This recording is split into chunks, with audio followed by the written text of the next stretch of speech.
Today I thought I would share this book that I thrifted a few years ago. I like to collect baby name books because as someone who's an author, looking at names and their meanings is one of my favorite parts of character creation. Figuring out a cool name that makes sense for the character. And also as a mom, I've occasionally needed it to name my own kids.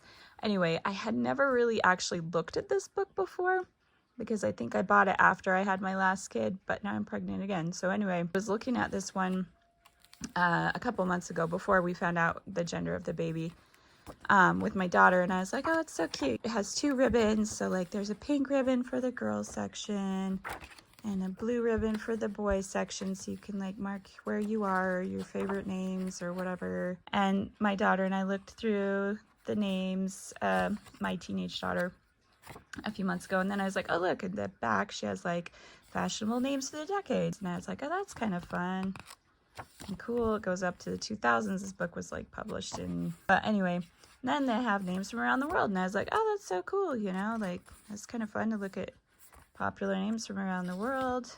Then we get to multiple names. She has great name combos, and I was kind of like, well, these are more like her opinion. I don't know what makes these great name combos. You know, she doesn't really explain that. And some of them I kind of disagreed with, like Fergus and Angus. I was like, that might be kind of confusing because they almost rhyme. Even when your kids aren't twins, you can mix up their name. I just thought it was kind of interesting what made her decide these are great name combos. And then we got to bad combos, and I was like, wait, what?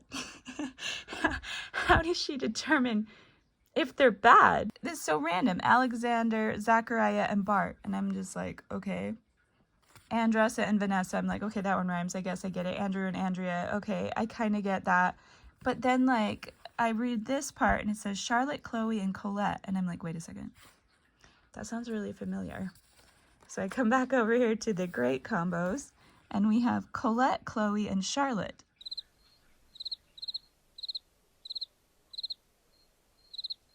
The same names, just in a different order. So apparently if you name your kids in one order, it's good, and if you name it in the other order, it's bad. So my daughter and I were really laughing at that, and she's like, fun names, and I'm like, okay, cool. So she's got names that are like angelic, you know, have meanings about angels or something, or religious kind of things, and then colors, flowers, and then cuter than cute girl names. I'm like, wait. Okay, so these are just names she thinks are cute. And then she has grandma girls, which I was like, what? That's a weird way of putting it. Just because they're old-fashioned names, they're now grandma girls. A little baby grandma kitten? That is so darn sad. And then gem girls, I'm like, okay, stones, that makes sense. But then she has perfect girls. And I'm like, what does that mean? Like, are these the girls she was jealous of in high school? Like, where is she getting this? And then girly girls and sweet girls and pretty girls. And it's like, okay, so if you didn't name your daughter any of these names, then they might not be pretty girls. I don't know. Or sweet, you know, like what? And then she has middle names for girls, which was kind of like, okay, that's random, because I would think it depends on what you chose as the first name, what your last name is, what the middle name is. But then she has handsome and smart boys. I was like, wait, she didn't even have smart as an option for the girls. What? Okay.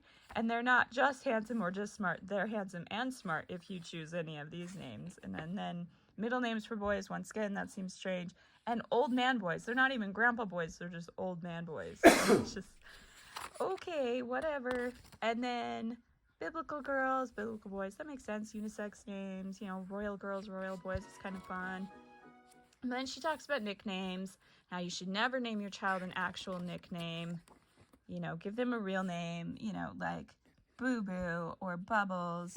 You shouldn't name your child that. And I'm like, okay, I get that. That makes sense, right? But then I decided to go back to the beginning because I hadn't read any of the stuff at the beginning. I just started it where the names were. And she has all these opinions, do's and don'ts of naming. Most of it, I'm like, okay, I can be on board with that. Okay, so like this one made sense. So she's like, names that smoosh together. Susan Nass is sure to be called Susan Ass her whole life. James Sweeney will be thought of as James Weenie. So that makes sense, right? Picking a perfect name, how trendy is too trendy, blah, blah. She just goes on and talks about, I just thought it was so funny. She kept using the word perfect as if it was like she's the authority on what perfect means. Don't make up spellings. I kind of can get behind that. That can be really confusing. You know, don't do make-believe names. But at the same time, I'm kind of like, yeah, but parents can do whatever they want. Like, if you had a book character that you loved that was technically a made-up name and you really want to name your kid that, My name is Lavender Arsenic Avocado Basket. it's your prerogative to do that. Plus, nowadays, kids are always changing their names anyway, so, like, does it even matter? Sometimes I feel that way, 'cause it's just so funny. But the thing that's really funny to me is, like, after all these opinions at the beginning, she kind of, like, breaks her own rules. So she's talking about, like, twins, triplets, and more, right? So she's saying don't do names that rhyme, but she totally had names that rhymed or started with the same letter or sounded similar, even though at the beginning of the book she says don't do that. In her great combo section, she totally does that. One of the other things is, like, at the back when she lists all those nicknames, right? And says don't name your child a nickname. But then over here, in the actual naming part, she has Boo Boo as one of the names. And it doesn't say this is a nickname, don't name your kid this. It just says Boo Boo, English, a term of endearment, a mistake. So you're going to name your child something that means a mistake, right? A mistake? It's ridiculous. Nobody would do that, right? And then we've got over here, she has Bubbles and Bunny, which were on the nickname list of things she said. But this one she at least says a pet name. So it's like, this is not an actual name. This is something you would call your kid, you know, as a Mom, pet name, as a nickname. Are you talking to us though? I'm talking to my friends on Bookstagram. You're so cute. Anyway, I just think it's so funny because she has all these opinions and then she, like, contradicts herself in other parts of the book. So she, like, makes these rules and then she breaks them. And I don't know. It's almost like she's asking for people to break the rules so she can mock them later. I don't know. But the really funny one to me is just the whole, like, good combo, bad combo thing where she has the exact same names. Yeah, that just cracked me up. So if you see this book, you might want to get it for a laugh. But if you really need a good baby name book, this one might be one to pass up. Just saying.